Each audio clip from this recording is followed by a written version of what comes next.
તારો પાર ન પાર પૃથ્વીના માલિક તમે તારો તો અમે પણ તમે ડૂબાડો તો અમે ડૂબી સાચા ગુરુની પહેચાન જગતની અંદર નિજાનની આત્માથી કરી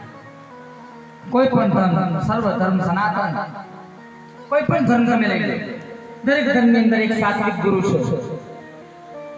અને એની ઓળખ તમને થઈ જાય થોડોક સમય તમે લેશો ને તમે જ્યારે વિદ્યા પ્રાપ્ત કરશો ને કોઈ પણ પ્રકાર તો તરત ગુરુ તમને તમારા માર્ગ પર ચાલવાનું કહી દે કેમ કે ગુરુ માયા હોવી નથી